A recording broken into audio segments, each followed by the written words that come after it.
s'agite encore sur ses ruines, avec tous les fossiles des siècles de l'absolutisme. Devant eux, l'aurore d'un immense horizon, les premières clartés de l'avenir. Et entre ces deux mondes, quelque chose de semblable à l'océan qui sépare le vieux continent de la jeune Amérique. Je ne sais quoi de vague et de flottant, une mer houleuse et pleine de naufrages, traversée de temps en temps par quelques blanches voiles lointaines ou par quelques navires soufflant une lourde vapeur. Le siècle présent, en un mot, qui sépare le passé de l'avenir, qui n'est ni l'un ni l'autre et qui ressemble à tous deux à la fois, et où l'on ne sait à chaque pas qu'on fait si l'on marche sur une semence ou sur un débris.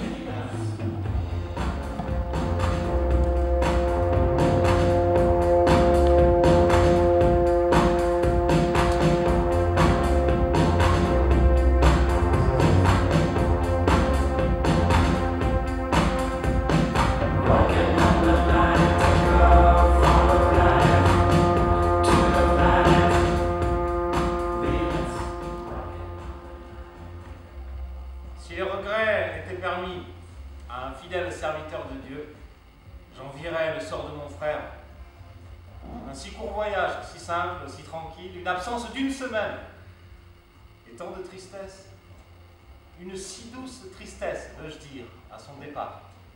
Heureux celui qui sait se faire aimer ainsi après 7 années de mariage. N'est-ce pas 7 années, marquise? Oui, cardinal.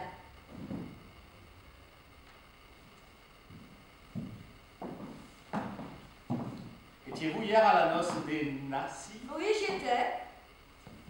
Et le duc en religieuse? Pourquoi le duc en religieuse? On m'avait dit qu'il portait ce costume, il se peut qu'on m'ait trompé. Il l'avait, en effet. Ah, Malaspina, nous sommes dans un triste temps pour toutes les choses saintes. On peut respecter les choses saintes et dans un jour de folie prendre le costume de certains couvents sans aucune intention hostile à la Sainte Église catholique. L'exemple est à craindre et non l'intention. Je ne suis pas comme vous. La main révoltée. Bon. Le duc est jeune, marquise, et gageons que cet habit coquet des nonnes lui allait à ravir. On ne peut mieux. Il n'y manquait que quelques gouttes du sang de son cousin Hippolyte de Médicis. Quelle haine pour ce pauvre duc. Et vous, son bras droit, cela vous est égal que le duc de Florence soit le préfet de Charles Quint, le commissaire civil du pape? Cela vous est égal à vous, frère de mon mari, que notre soleil nous promène sur la citadelle des ombres allemandes? Que César parle ici dans toutes les bouches? Que la débauche serve d'entremetteuse à l'esclavage et secoue ses grelots sur les sanglots du peuple? Le clergé sonnerait au besoin toutes ces cloches pour en étouffer le bruit et pour réveiller l'aigle impérial s'il s'endormait sur le pauvre toit. Cela est comique d'entendre les fureurs de cette pauvre marquise et de la voir courir à un rendez-vous d'amour avec le cher tyran, tout baigné de larmes républicaines.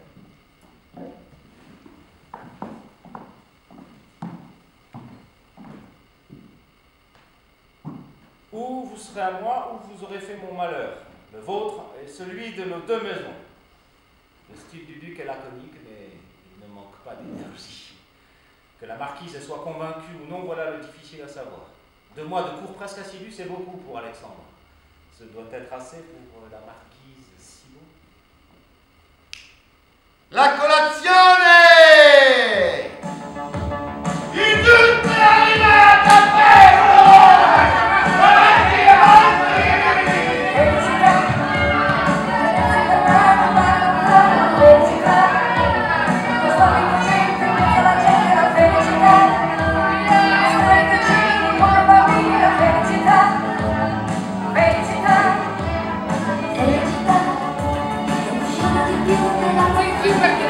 Guarda cos'è la mamma!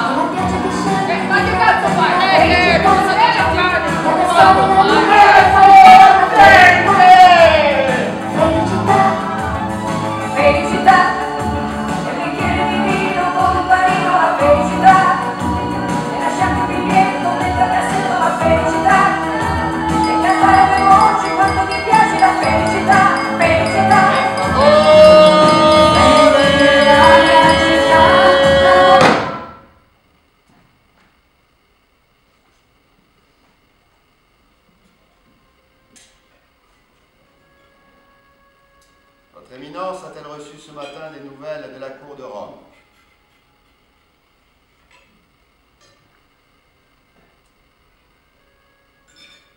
Paul III envoie 1000 bénédictions à votre Altesse et fait les vœux les plus ardents pour sa prospérité.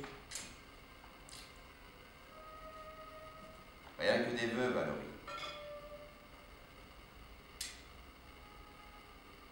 Sa sainteté craint que le duc ne se crée de nouveaux dangers par trop d'indulgence. Et César, à son dernier voyage, en a dit autant, je crois, à votre Altesse. Ainsi, monsieur le commissaire apostolique, il y a encore quelques mauvaises branches à élaguer. César et le pape ont vu de moi un roi, moi. Ils m'ont mis dans la main une espèce de sceptre qui sent la hache du lieu. Allons, voyons, Valory, qu'est-ce que c'est?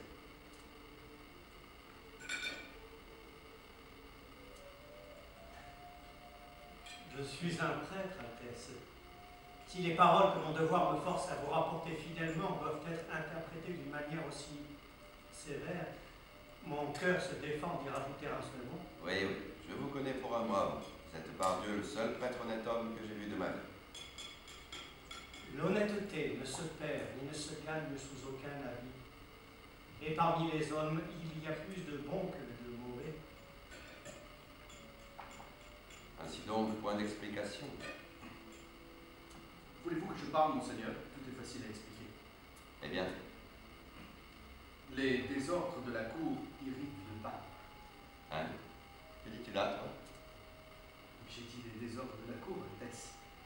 Les actions du duc n'ont d'autre juge que lui-même. C'est Lorenzo de Médicis que le pape réclame comme transfuge de sa justice. De sa justice? Il n'a jamais offensé de pape à ma connaissance. Lorenzo le Libertin a un jour d'ivresse décapité les statues de l'arc de Constantin. Paul III ne saurait pardonner au modèle titré de la débauche florentine. Ah, pardon. Le pape Paul III est un plaisant garçon. Moi, je trouve ça très drôle d'avoir coupé la tête à tous ces hommes de pierre. Lorenzo est un athée. Il se moque de tout. Si le gouvernement de votre Altesse ne peut s'entourer d'un profond respect, il ne saurait être solide. Le peuple appelle Lorenzo Lorenzaccio. On sait qu'il dirige vos plaisirs et cela suffit. Mais tu oublies que Lorenzo de Médicis est mon cousin. Ah, cardinal. Écoutez un peu ces messieurs qui disent que le pape est scandalisé des désordres de ce pauvre Lorenzo et qui prétendent que cela fait tort à mon gouvernement. Messire Francesco Molza vient de débiter une harangue en latin contre Lorenzo. Allons donc, vous me mettriez en colère? Lorenzo, un homme à craindre? Le plus fieffé poltron, l'ombre d'une femmelette. Un rêveur qui marche nuit et jour sans épée, de peur d'en apercevoir l'ombre à son côté. Non, non, je n'ai pas encore peur des ombres. J'aime Lorenzo, moi, et par la mort de Dieu, il restera ici. Si je craignais cet homme, ce ne serait pas pour votre cour, ni pour Florence, mais pour vous, duc.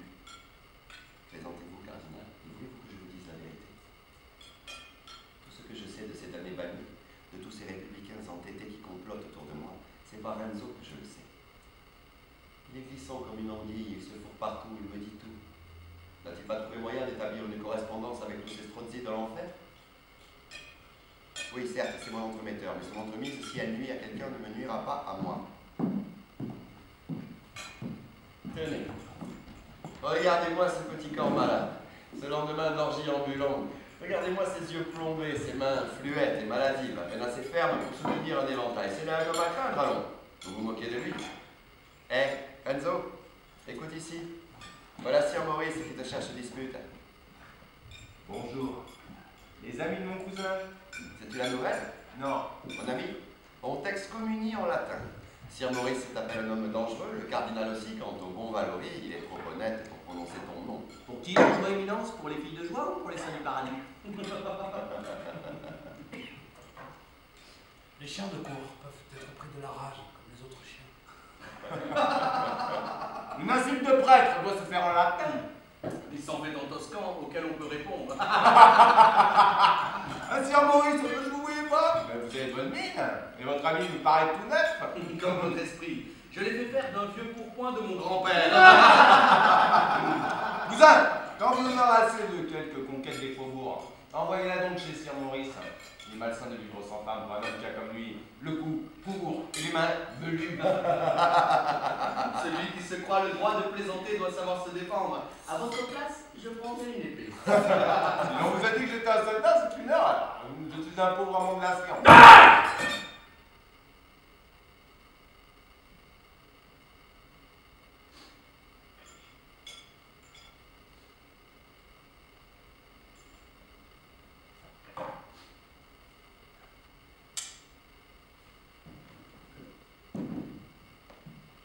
Votre esprit est une épée acérée mais flexible. C'est une arme trop vive. Chacun a l'usage des siennes. Allons, une épée nue devant le duc! Non, laissez faire, laissez faire. Allez, Renzo, je veux te servir de témoin, qu'on lui donne une épée. Monseigneur, qu'est-ce que vous dites là? Eh bien, cousin, ta gaieté s'évanouit si vite. Tu trembles, dis donc, tu fais honte au nom des Médicis. Je ne suis qu'un bâtard et je le porterai mieux que toi qui est légitime. Une épée. Un Médicis ne se laisse pas provoquer ainsi. Son Altesse se rit de moi? Oui, j'ai ri tout à l'heure. Mais maintenant, je rougis de honte. Une épée.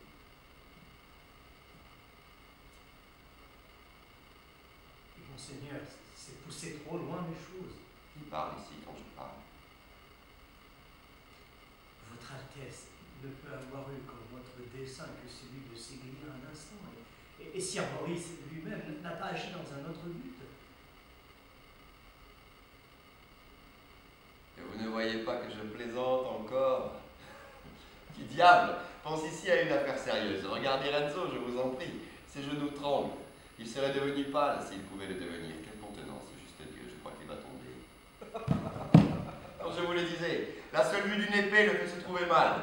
Allons, chère Lorenzita, fais-toi emporter chez ta mère. Double poltron, fils de catin! Non, c'est Sir Maurice, c'est moi qui vous le dis maintenant, pas de ces mots-là devant moi.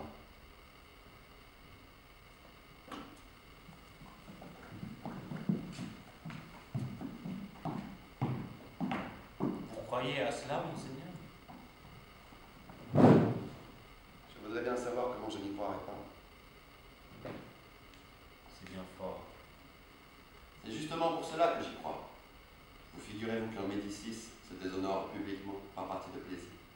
D'ailleurs, ce n'est pas la première fois que cela lui arrive. Jamais il n'a pu voir une épée. C'est bien fort. C'est bien fort. Il est temps de rentrer, nous ton voile autour de ton cou. Pas encore. À moins que vous n'ayez froid. Mais regardez, ma mère chérie, que le ciel est beau, que tout cela est vaste et tranquille, comme Dieu est partout. Mais vous baissez la tête, vous êtes inquiète depuis ce matin. Inquiète, non. Mais affligée. As-tu pas entendu répéter cette fatale histoire de Lorenzo? Le voilà, la fable de Florence. Mais ma mère, la lâcheté n'est point un crime. Le courage n'est pas une vertu, pourquoi la faiblesse serait-elle blâmable?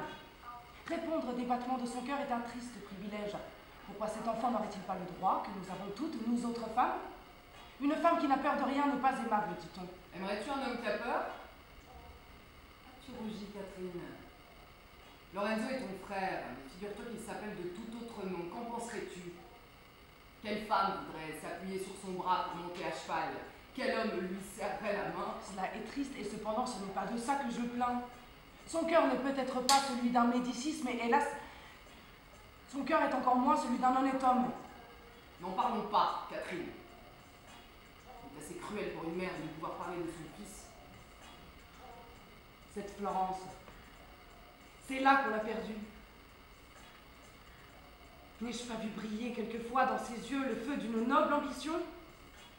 Et sa jeunesse n'a-t-elle pas été l'aurore d'un soleil levant? Et souvent, encore aujourd'hui, il me semble qu'un éclair rapide. Mais je me dis malgré moi que tout n'est pas mort en lui. Cela est un abîme. Ne vous affligez pas, je dis que je ne veux pas parler de lui, j'en parle sans cesse. Et de certaines choses, vois-tu, les mères ne s'entaisent que dans le silence éternel. Que mon fils eût été un débauché vulgaire, que le sang des Soderini eût été pâle pour cette faible goutte tombée de mes veines, je ne me désespérerais pas. Mais j'ai espéré et j'ai eu raison de le faire. Ah, Cutine, il n'est même plus beau.